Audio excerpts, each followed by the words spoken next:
I would like, if I may, this evening, talk about the implications of meditation and what is necessary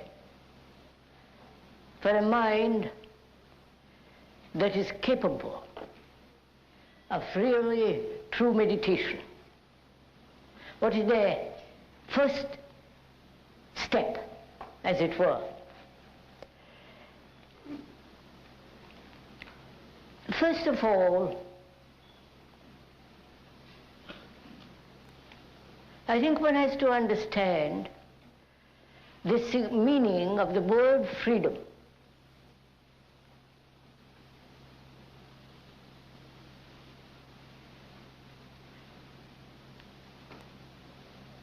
For most of us, freedom implies freedom to express ourselves, or freedom to do what we like in society, or freedom to think what we like, or freedom from a particular tiresome habit or a particular idiosyncrasy, and so on. To understand what is freedom, because that is, it seems to me, absolutely necessary for a mind that's capable, without any distortion, to be able to meditate.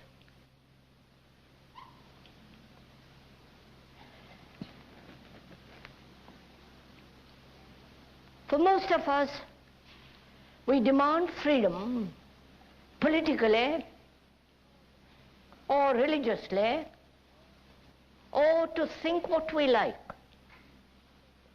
And there is the freedom of choice.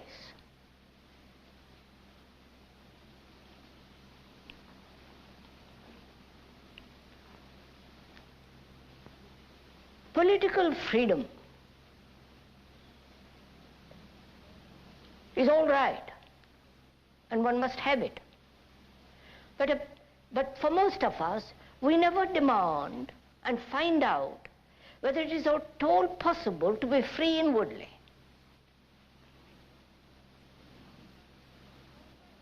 Our mind is a slave to its own projections, to its own demands, to its own desires and fulfillments. The mind is a slave to its cravings, to its appetites. And apparently, we never ask whether it is at all possible to be free inwardly. But we are always wanting freedom outwardly, to go against the society, against a particular structure of society. And this revolt against society, which is taking place all over the world, is a form of violence which indicates that one is concentrating on an outward change without the inward change.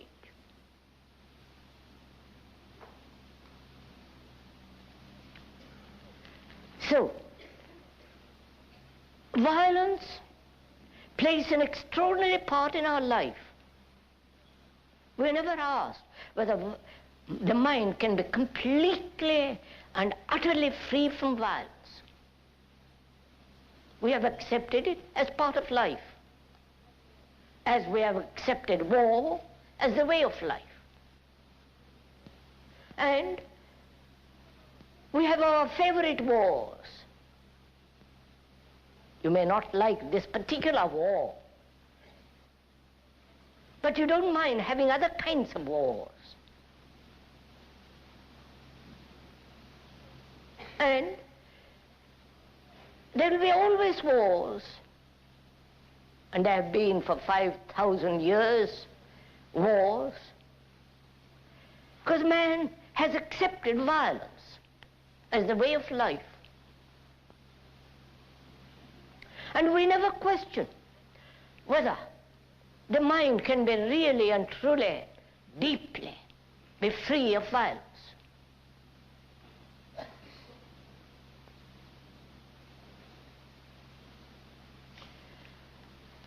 And the permissive society in which we live, the culture in which is gradually coming out of this society, to do what one likes, or choose what one likes, is still an indication of violence. Where there is choice, there is no freedom.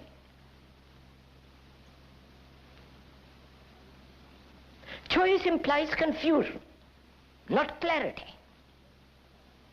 When you see something very clearly, there is no choice, there is only action. It's only a confused mind that chooses. And choice is an indication of the lack of freedom. And therefore, in choice, there is resistance, conflict.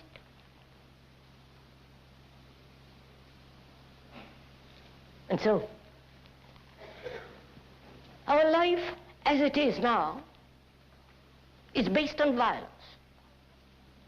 Our life is conditioned by the verb to be.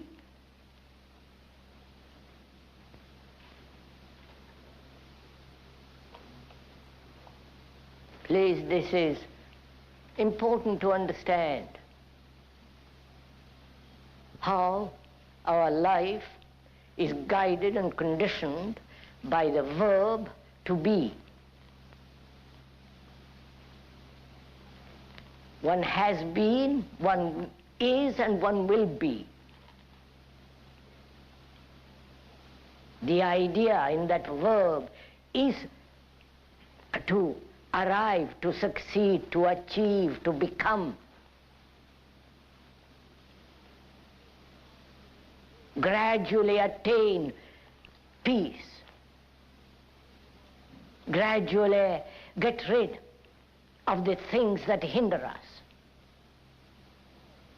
So the verb to be is the conditioning of the mind in time. Right? Do please follow this.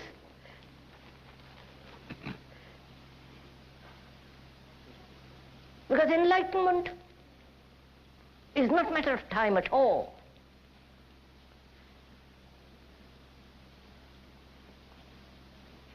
Understanding is not a matter of gradual sensitivity. Either one understands it immediately or not at all.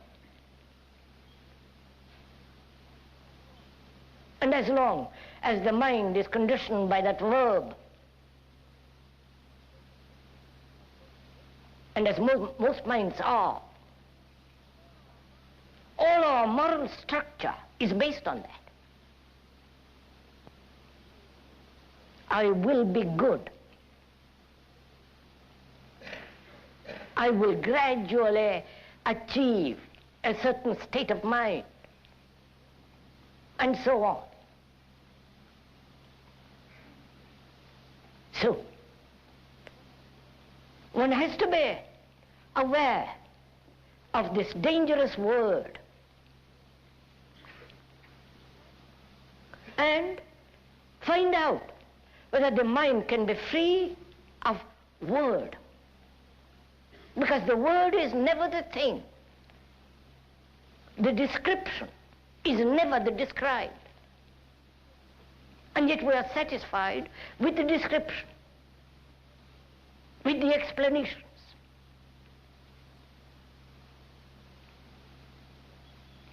So, as I said, we are going to go into this question of not only what is meditation, and I believe that's a new word that you have learnt in this country, brought from the East. And one doesn't know the full meaning of that word. But before we go into that, which is a very complex and the most important thing, meditation. It's the most beautiful thing in life if you know what meditation is. But before one can meditate, one must understand what is living, what is love, and what is death. If you don't understand that, your meditation is merely an escape, is a form of self-hypnosis. Right? So you must lay the foundation. Not gradually. There must be order, for the mind can fully comprehend the significance of what meditation is. There must be complete order, which means the end of all conflict, all disturbance, all disorder within oneself.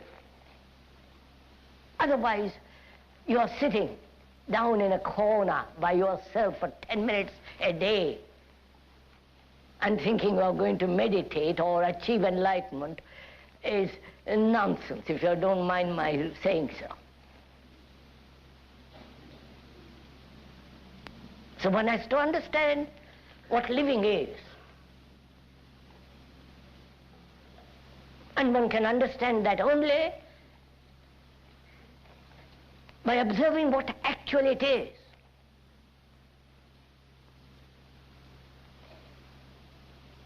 Not in opposition to a concept, to a formula, to an ideology, but actually what it is. So one must be free to observe actually what our life is, not what it should be. If you are thinking in terms of what it should be, then you are totally avoiding what actual life is. So what is this life that we are living? This life, the actual daily life, is disorder. Isn't it? There's conflict. There is driving ambition.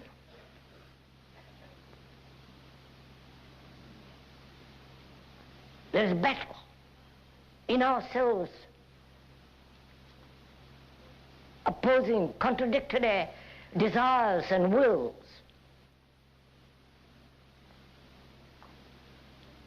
Endless frustrations.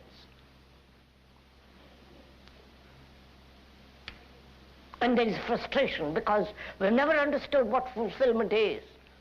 And if there is such thing as fulfillment, what is there to fulfill? One's own particular little ambition? One's own appetites, envies, ambitions to be somebody? And what is it that center that demands all this is not that very center the cause of disorder. And without bringing about order in that life, complete mathematical order,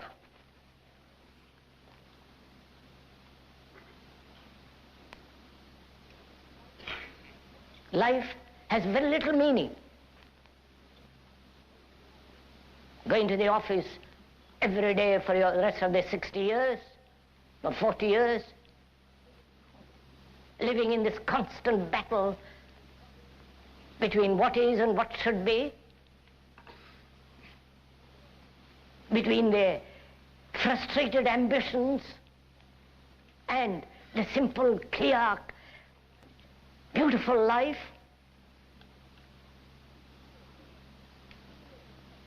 The images that one has built about oneself and about others. The self-centered activity that's going on all the time, which is isolating each one, and therefore dividing. And that's our life. A life of conflict, a life that has really no meaning as it is.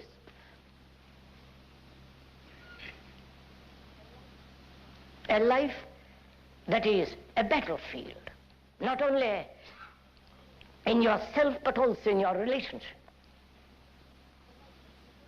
A life of division, contradiction, routine, monotonous. And a life that is, when you look at it very deeply, utterly lonely. A life that has no beauty. And that is our life. And we are not exaggerating it. If you observe yourself very carefully, without any prejudice, bias, when you look at every human being right through the world, the saint, the priest, the specialist, the careerist, the ordinary layman, are all caught in this. And we want to escape from it. And so you escape through nationalism, through beliefs, through dogmas, through innumerable forms of entertainment, in which is included the religious entertainment. That's our life.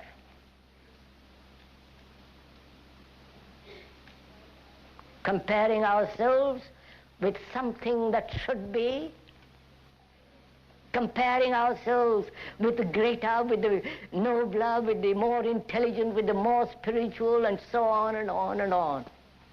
And therefore, conflict and fear. This is our life.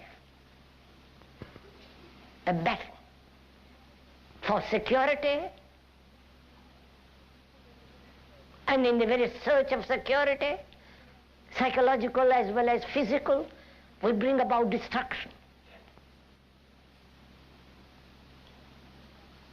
These are obvious facts.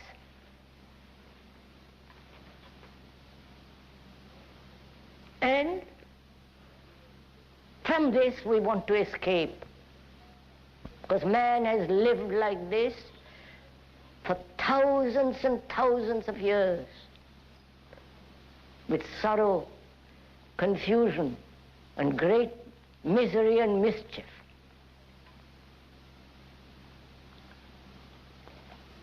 And without changing all that completely, radically,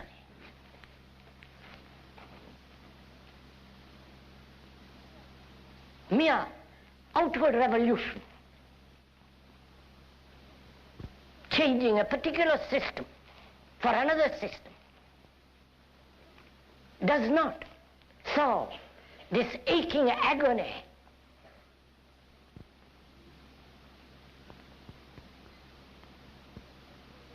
There is only one revolution, the inward revolution.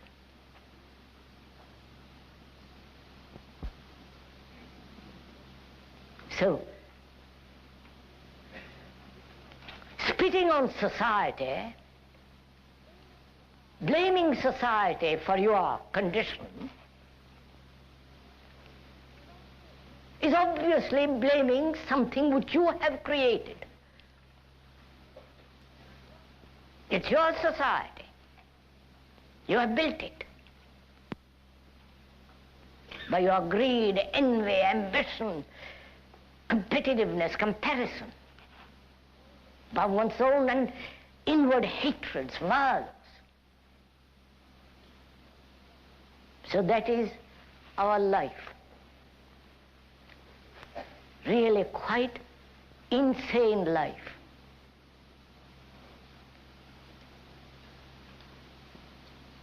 Now, the question is, how can that life be changed? Not gradually, but immediately. Otherwise, you're sowing the seed of violence. Though you may want peace, you are actually sowing the seeds of enmity, misery. So, seeing all this, non-verbally, not as an explanation, not as an idea, but seeing it actually as it is, feeling it as you feel hunger. Therefore being intimately related to it. And you cannot be deeply, beautifully related to this living, which we call life, as long as you have any form of escape from it, any form of distortion.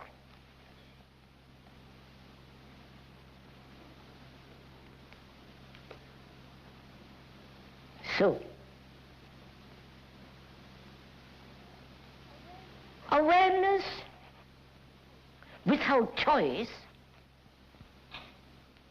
to be aware of this whole phenomenon of existence, not someone else's existence, not being aware of this, of our life according to somebody, some philosopher, some guru, some psychologist, but being aware of it actually, because you yourself see it.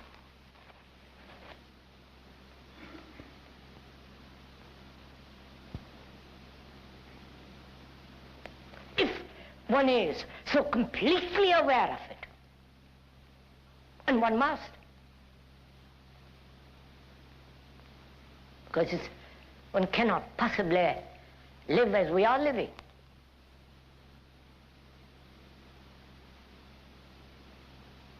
We're talking inwardly, psychologically. A life that's torn.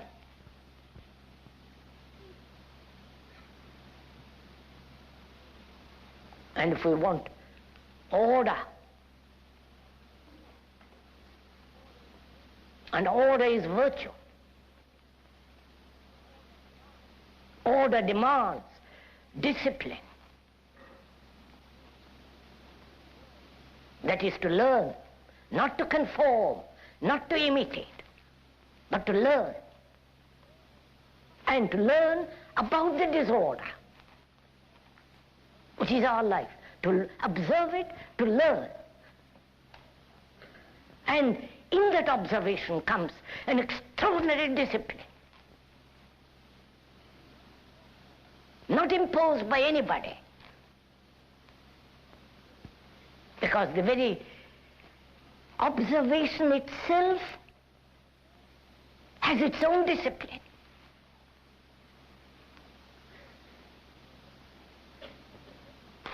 In the very act of observing, you are learning, and therefore the learning is the discipline. Please do see this, because we have imposed upon ourselves so many disciplines. The business discipline, the religious discipline, the family discipline. Of course, the military discipline is the most absurd kind of discipline.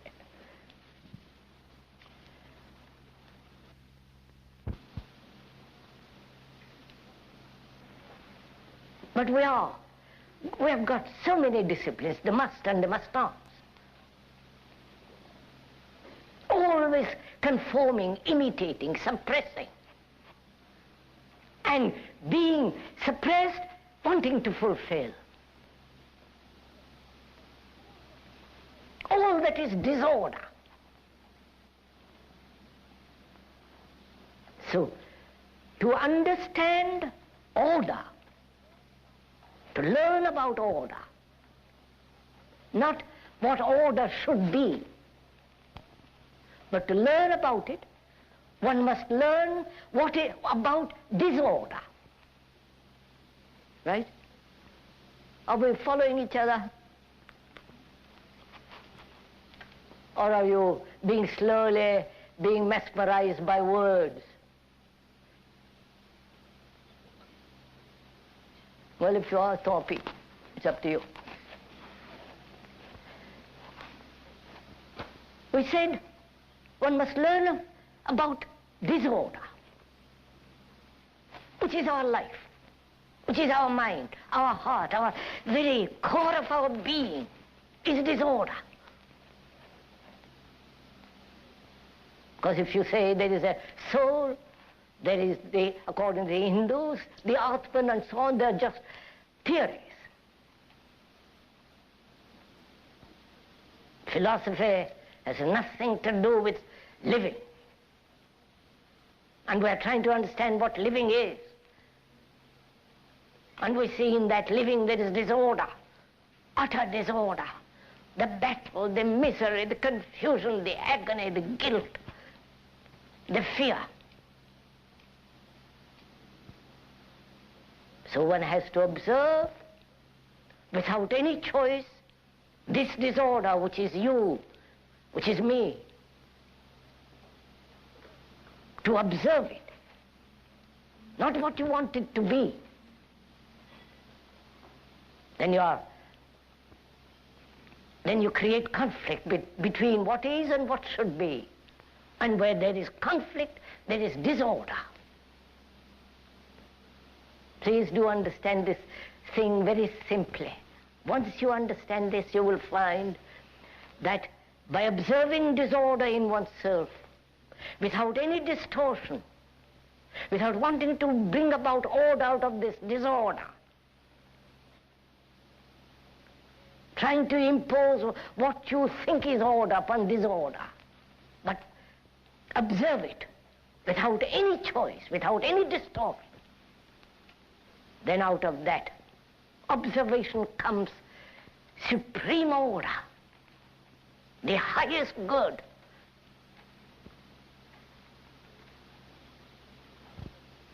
And in that, there is a total revolution.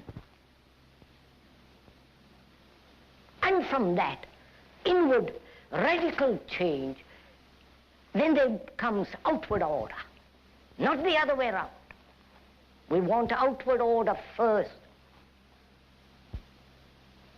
And it's never been possible.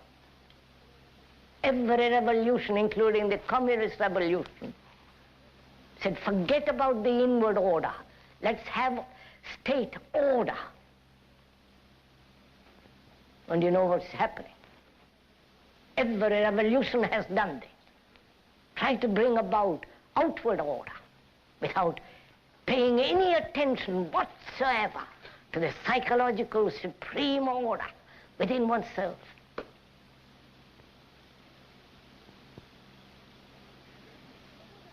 And order means also not only virtue, but love. And what is love?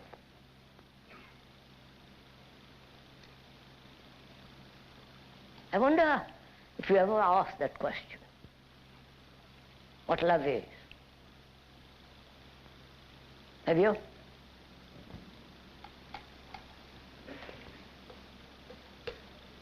What is love? How will you find out? Only you'll find out what it is through what it is not. Through negation, the positive comes.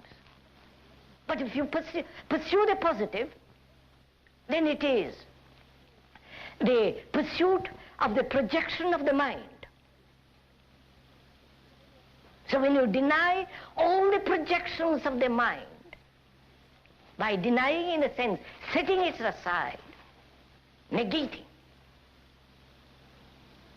then you'll find out what it is. So that's what we're going to do. Find out what it is not, to find out what it is.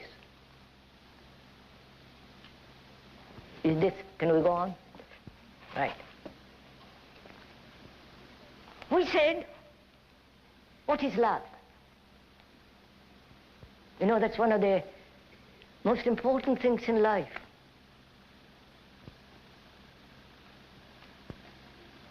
If one has love, you can do what you like. Then there is no conflict. Then there is no evil.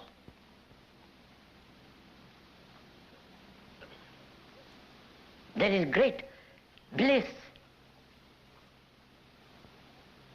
But to imagine what bliss is and pursue that is not love. So we're going to see what it is not, and therefore come upon what it is. Therefore, it's not a question of searching out love, nor cultivating love. How can you cultivate love? All cultivation is the product of the mind, product of thought. It's like a mind that pursues humility. It says, I know vanity, and I must cultivate humility. And when a mind that's proud and vain cultivates humility, it is still vain.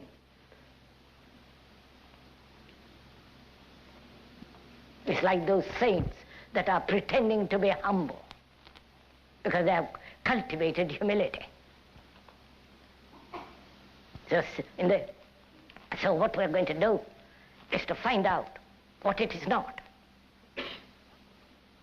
Not through me, not through the speaker at all, but by listening to yourself and finding out what it is not, and what, if it is not that, to wipe it away instantly. If you don't wipe it, if it doesn't disappear, then you are caught in time. You are a slave to the word and the verb to be. And therefore there is no love.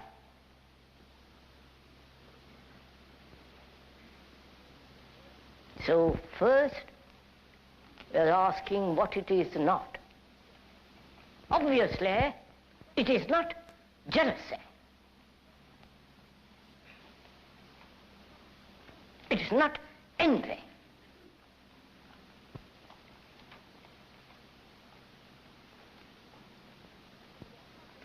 And your love is hedged about, a prisoner, to to jealousy, envy. Right? And when you see that you are, what you call love is entangled with the ugly brutality of jealousy, see it, actually observe it. And in that observation, jealousy goes, and you will never be jealous again. Never envious.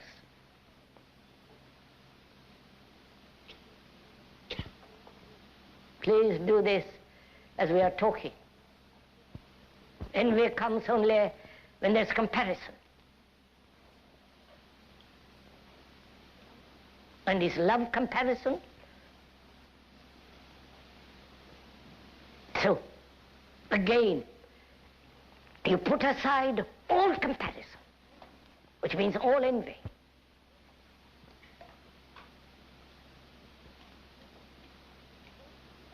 Then, is love pleasure? This is going to be a little more difficult.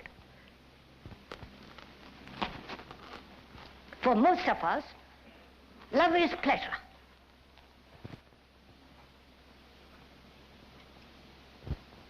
There is love, sexual love, or love of God, or love of God knows what else. It's based on pleasure. The love of respectability is the very essence of the bourgeois mind. So, is love pleasure?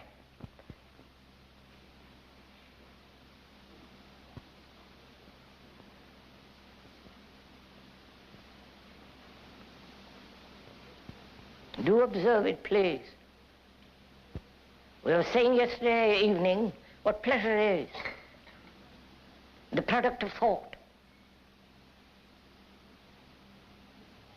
Having had pleasure of different kinds yesterday, you think about it. You have image upon image built, and that stimulates you, and that gives you pleasure, sexual or otherwise, and that you call love. And is it love? Because in pleasure there is frustration, there is pain, there is agony, there is dependency. Don't you depend psychologically on another?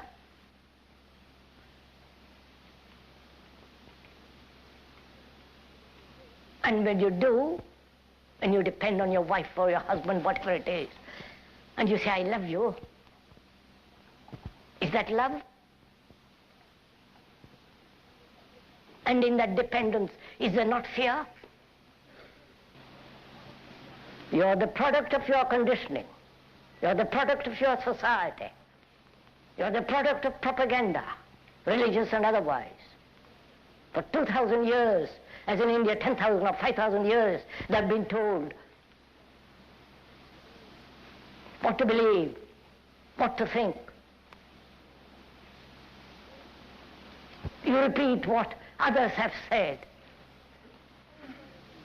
All your education is that, the repetition of what you have learned from a book.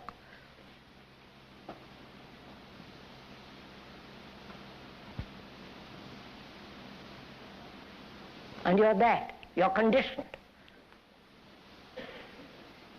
You're not free, happy, vital, passionate human beings. You're frightened human beings, and therefore second-hand. You're full of authority of others, or your own particular little authority, of your own knowledge. You know something about something and you become an authority. So you're not free. And intellectually look, are you free? Not repeat what others have said. Not what you have been taught in the university or what you have learned from a book.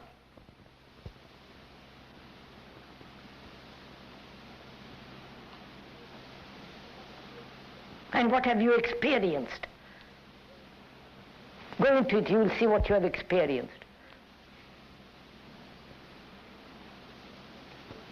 You have experienced something that you can always recognize.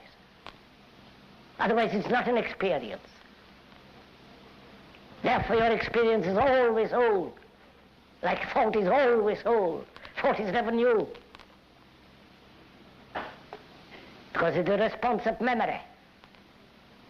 So you, if you will forgive my repeating it, you're second-hand human beings. Intellectually, emotionally. You go to places to learn how to be sensitive. Lovely idea, isn't it? Be taught by another how to think. So, morally,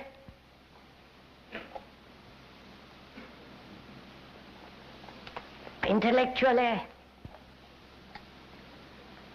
deeply, you're not free, and therefore you're only free in your sexual expression. And that's why it has become so extraordinarily important. There you are, full. There you're free. Though it has its own problems and its own neurotic attitudes and actions.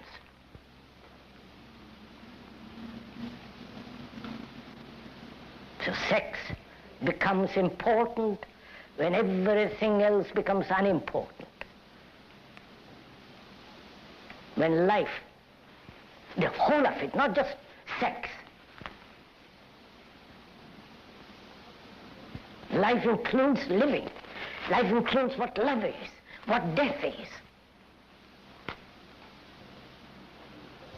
The whole movement of living. When that has no meaning, then one fragment which you call sex becomes extraordinarily important and vital. When you're not passionate about freedom inwardly, then you're lustfully passionate about sex. That's all. And with that, you associate love, pleasure.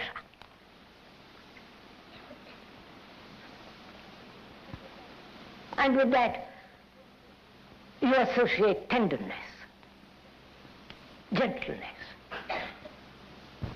maybe sexually very tender, very kind, considerate. But outwardly, you destroy, you kill everything around you, animals, to eat, to hunt. So your love is based on pleasure. And therefore, is it love?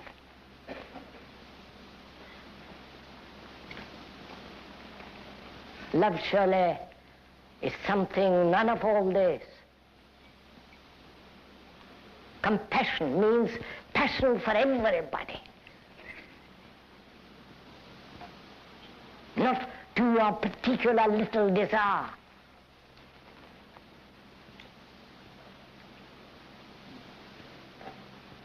So, when you understand what disorder is, by observing very closely, out of that comes order. And order has its own discipline, which is its own virtue. And therefore, that order is the supreme good and therefore love, which has nothing whatsoever to do with pleasure. But pleasure has pain. Love is enjoyment. Love is joy, not the puny thing that one man has made it. And to find that out, what love is, you must also understand what death is. Right? Do you really want to understand what death is? Yes? I doubt it. Very much. Because you're all so scared of death.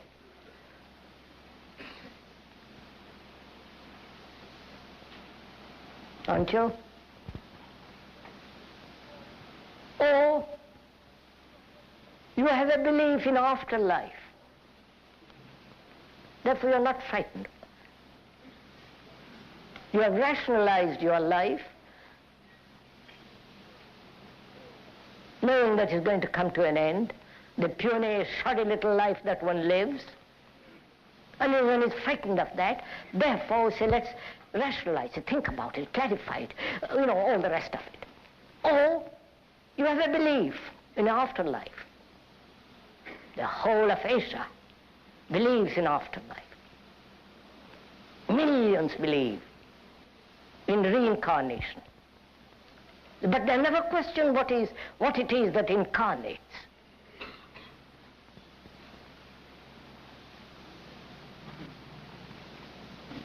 They believe that there is a permanent entity that's going to incarnate, and so on. I won't go into all that.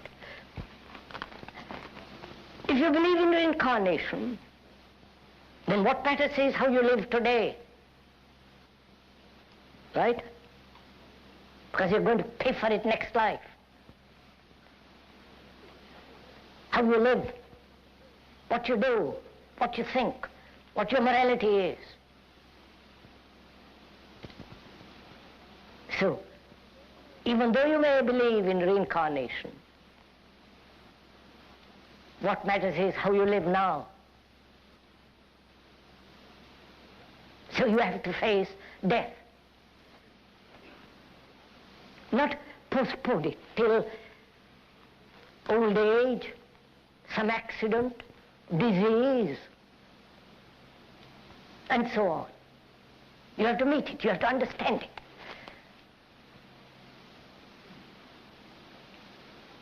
Not be afraid of it.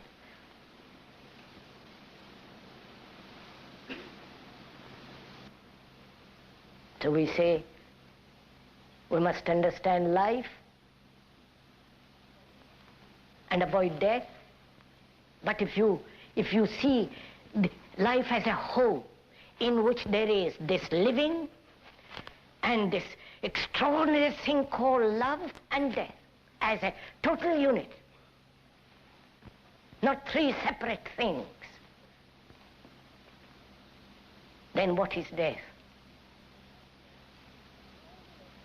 The organism, by usage, disease, and all the rest of it, comes to an end. It comes to an end quicker when there is conflict.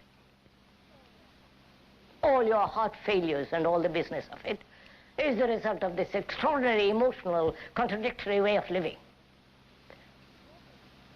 The organism comes to an end. And either you can say, that's the end of it, finished. Or, which we don't say, the end of the whole structure and the nature of the me.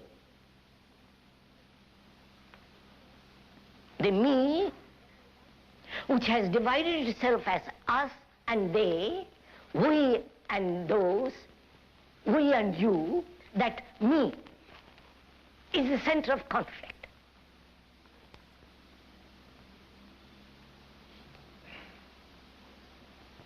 Now, can that me die?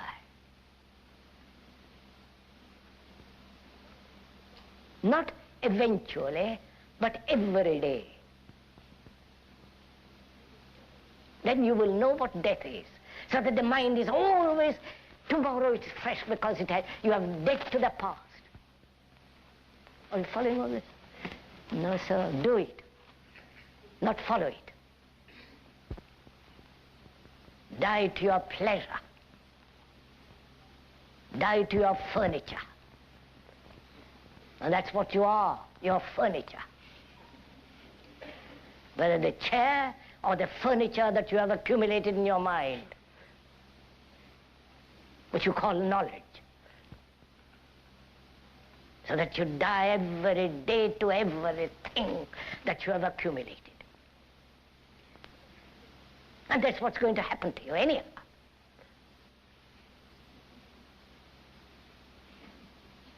That means to empty the mind of everything known, which means the mind becomes utterly innocent.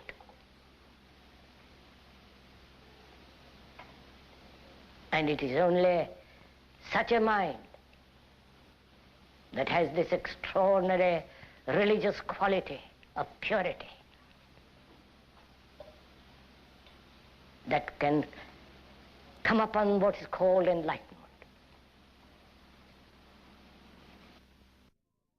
Freedom from a particular tiresome habit or a particular idiosyncrasy and so on. To understand what is freedom, because that is, it seems to him, absolutely necessary for a mind that's capable, without any distortion, to be able to meditate.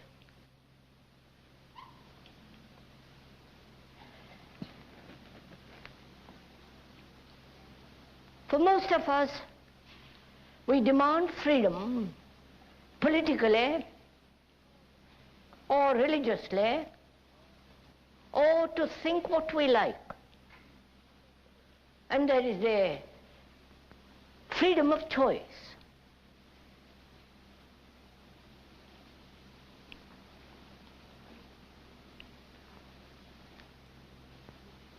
Political freedom is all right, and one must have it. But for most of us, we never demand and find out whether it is at all possible to be free inwardly.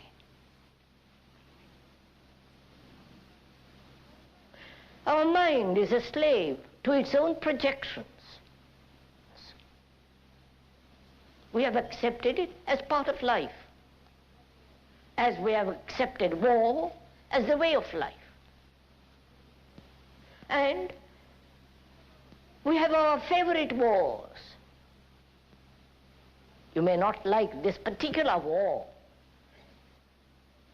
but you don't mind having other kinds of wars. And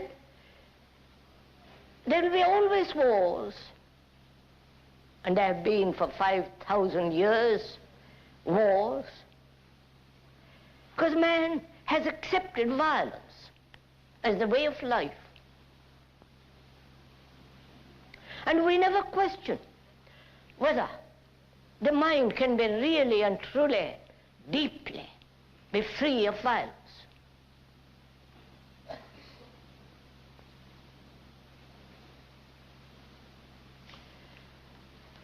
And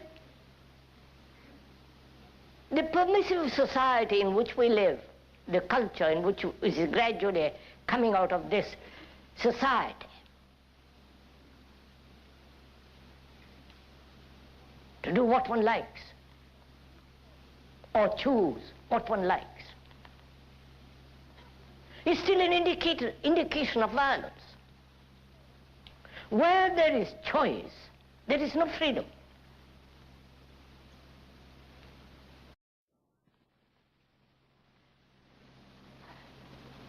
I would like, if I may, this evening, talk about the implications of meditation and what is necessary for a mind that is capable of really true meditation. What is the first step, as it were? First of all, I think one has to understand the meaning of the word freedom.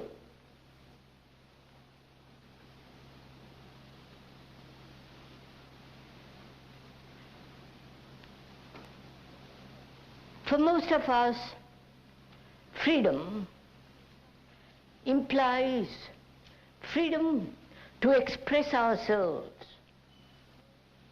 or freedom to do what we like in society,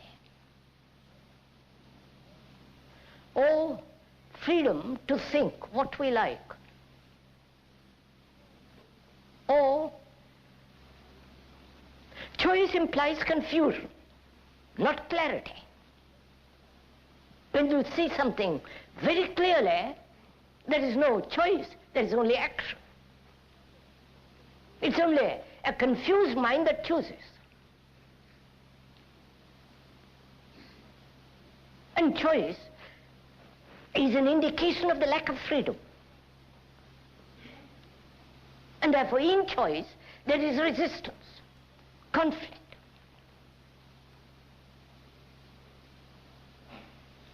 And so, our life as it is now is based on violence. Our life is conditioned by the verb to be.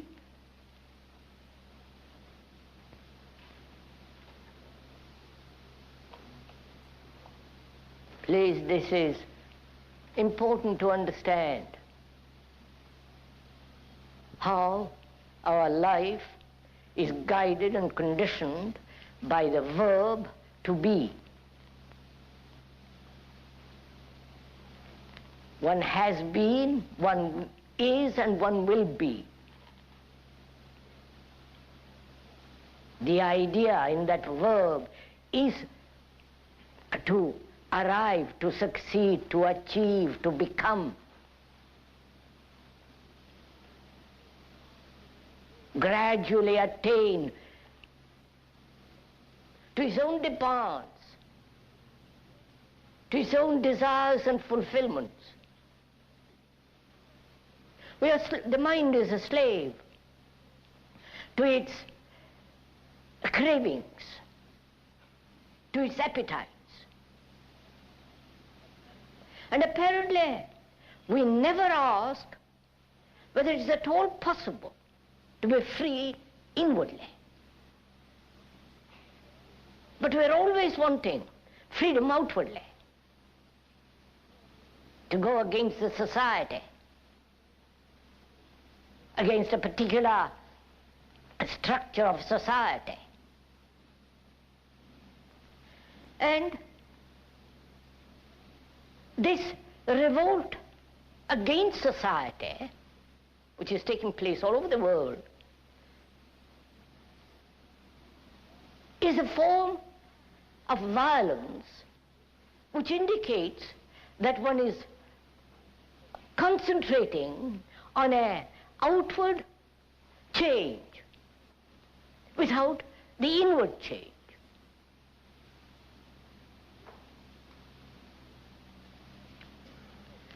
So, violence plays an extraordinary part in our life. We never asked whether the mind can be completely and utterly free from violence.